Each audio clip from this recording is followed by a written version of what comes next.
ठीक है, अपना क्वेश्चन नंबर 26 स्टार्ट करते हैं हम। Lease payment in the books of lessor. इसमें यही है कि यार जो सिंगल डिफरेंस है ना दोनों के बीच में, वो यही है कि इसके अंदर हम यूजीआरवी को लेते हैं। किसके अंदर? लेसर की बुक्स के अंदर। Lessor will consider guaranteed that full amount which is given by lessee to lessor at commencement of lease. Lessee consider RLG to the extent of estimated payment to be made in cash. ठीक है, उसको consider करता है RLG को to the extent. Lesi क्या करता है? RLG को कंसिडर करता है, वो भी कितना? रेजिडुअल गारंटी जो कितनी कंसिडर करता है? To the extent of estimated payment to be made in cash. ठीक है, वो करता है। और एक सिग्नल वो बता ही दिया डिफरेंस जो है यार इन दोनों में। अनगारंटीड रेजिडुअल वैल्यू का क्या ट्रीटमेंट है यार? जो अनगारंटीड रेजिडुअल वैल्यू है उसका मानना है कि यार मैं इससे ज़्यादा रियलाइज़ कर सकता हूँ जो लेसर बोल रहा है। तो जहाँ पे इनका कॉन्ट्राडिक्शन होता है ना जिस अमाउंट से, if lessor is saying 3 lakh and you are saying 1 lakh, so there is contradiction of 2 lakh, तो उसको अनरियलाइज्ड, उसको अनगारंटीड रेजिडुअल वैल्यू बोल देंगे हम। ठीक है, ठीक है। अगर लेसर एस्टिमेट करता है residual value of lease at higher amount the amount guaranteed by lessee, तो difference will be additional inflow for the lessor as UGRV. ठीक है। It prevails only if lesser estimation becomes higher than GRV. But in vice versa situation, lesser will consider only GRV. But अगर इसके ऐसी कोई situation नहीं हो रही जहाँ पर कि इन दोनों के जो व्यूज़ हैं वो अलग हैं, या फिर जहाँ पर लेसर को लगता है कि उसकी जो अमाउंट है वो ज़्यादा होगी लेसी के एस्टिमेट के अकॉर्डिंग, तो वहाँ पर हम GRV को ही कंसिडर करेंगे सिर्फ। तो बता रखा है कैसे कंप्यूट होता है। डिस्काउंट रेट जो चलेगा यार वो जो डिस्काउंट रेट जो चलेगा, जो भी हम फाइनेंसिंग कंपोनेंट में यूज़ करेंगे, the following should be considered while computing the discount rate. It should be computed from lessor point of view first of all. Second, it should be IRR। It should be computed on the basis of same formula जो हम SFM में use करते हैं। ठीक है, NPV इसका निकल जाएगा 1585, मतलब 1085 पे हम देख रहे हैं 5 लाख आएगा, GRV इतना आएगा, UGRV इतना आएगा। अब डाउट है कि ये क्रिएट हो रहा है कि यार ये हम इसके पॉइंट ऑफ व्यू से क्यों निकाल रहे हैं, लेसर के पॉइंट ऑफ व्यू से, हम लेसी के पॉइंट ऑफ व्यू से क्यों नहीं निकाल रहे? बात तो सही है, लेकिन हम may be concept of prudence कह लें इसको, कि मैक्सिमम वो देख रहे हैं कि कितना जा सकता है हमारा, और उसके अकॉर्डिंग अपनी लाइबिलिटी कर रहे हैं, लिख रहे हैं। ठीक है, तो 10 और 5% वो ले लिया, लोअर रेट ले लिया 10%। 5% के लिए जो है वो बनता है इतना 1,89,900 प्लस 900, 1,98,000 कुछ 98,800 कुछ बन रहा था ये। ठीक है, और तो फिर 1,89,900 के लिए हमें कितना बनाना पड़ेगा, क्योंकि हम खड़े 17,89,900 पे, हमें आना है 16 लाख पे। तो 5% के अंदर कितना है? 18,99,000 कितना परसेंट कवर कर लेगा? 18,99,000 1,89,900 कितने परसेंट को कवर कर लेगा जी? ये कर लेगा जी कुछ 4.98 को। अच्छा, ठीक है, तो 14.98 आ गया। IRR बताइए equal to present value of outflow, rate at which, जिस पे present value of inflow equal हो जाता है at present value of outflow. ठीक है, IRR सिंपल यही है। At IRR lease payment plus UGRV fair value of asset on commencement date. देखिए यार लीज पेमेंट के अंदर लेसर का इनफ्लो तो इंक्लूडेड है ना पहले, जो GRV और है, तो इसमें GRV और UGRV दोनों को लेते हैं। लेसर इंक्रीमेंटल बोरोइंग रेट, अगर हमें लग रहा है कि IRR इतनी सही पोजीशन नहीं दिखा रहा, IRR का मतलब होता है यार कि वो इस तरह से डिस्काउंट करो उसको, किस रेट पे हमें डिस्काउंट करें कि दोनों बराबर आ जाए। Present value of cash inflow equal to present value of cash outflow. अगर 16 लाख आ जा रहे हैं तो कितने परसेंट रेट हम लगाएंगे कि वो दोनों बराबर पे आ जाएंगे? ठीक है, वो हम रेट ले लेते हैं, एक उसको चूज़ कर लेते हैं कि अगर हम इस परसेंट से लगाते चलेंगे तो हमें 10 साल बाद आज उसकी वैल्यू ये है। इसको छोड़ दे, स्किप, जो भी अभी मैंने बोला इसको स्किप कर दे। IRR lease payment plus UGRV fair value on commencement date निकल गई, less incremental borrowing rate. If IRR does not provide real position, तो हम उसके लिए इंक्रीमेंटल बोरोइंग रेट पे भी जा सकते हैं। इंक्रीमेंटल बोरोइंग रेट से ये मतलब नहीं है थोड़ा बढ़ा हुआ इंक्रीमेंटेड, ऐसा कुछ नहीं है ये, बस it is the rate at which loan is available to lessee in open market for same period. ठीक है, accounting in the books of lessee, वो क्या करते हैं? इनिशियल रिकॉग्निशन हो गया, ROU ऐसे डेबिट टू लेसर। ठीक है, लेसर क्या है हमारा? हमारा क्रिएटर है यार, उसको हमने क्रिएट कर दिया। Lessee recognise as a liability at the time of initial growth release in the books of the following journal entry will be pass. ठीक है, recognition as a liability is limited to lease for जो low value और short term lease वाले हैं, उनको ये entry डालने की जरूरत नहीं है। फिर recognition of liability to lessor, recognition of liability to lessor equal to your present value of lease payment at IRR और IPR जो भी होता है।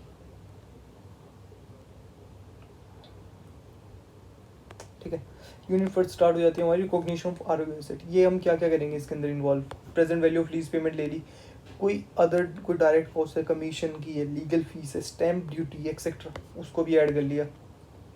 कोई और तुमने lease rental paid by lessee to lessor before commencement date, कोई और रेंटल तुम दे रहे हो कि यार चलो जब तक ये स्टार्ट नहीं होता इस चीज़ का भी देंगे हम, कुछ महीनों का या कुछ उस टाइम का। कोई टेम्प्रेरी बिल्डिंग बना रखी है उसको यूज़ करने के लिए जहाँ पे आपने एम्प्लॉयज़ को ठहराया है, तो वो भी इसका पार्ट हो जाएगा। Providing for dismantling restoration, last में दोगे आप इस चीज़ को। ये जो डिसमेंटल और रिस्टोरेशन है, जैसे कि कई बार ऑयल फील्ड होते हैं वहाँ पे तुम उसको ख़राब कर जाते हो, तो भाई इसको वापस सही करके दो, चलो वापस सही करके दो, उसको बराबर करके दो, तो वो भी तुम्हें एक्सपेंस करने पड़ सकते हैं, तो वो सब बराबर हो जाएंगे यहाँ पर। ROU एसेट हो गया, लेसर यहाँ पर आ गया, बैंक अकाउंट से हमने क्रेडिट कर दिया, जितना प्रोविज़न जो बनाना था वो बना लिया। क्वेश्चन 27 इसके ऊपर एक बेस था, वो ये था, वैसे मैंने ऐसे ही कर लिया था बिना देखे बड़ा खतरनाक उन्होंने।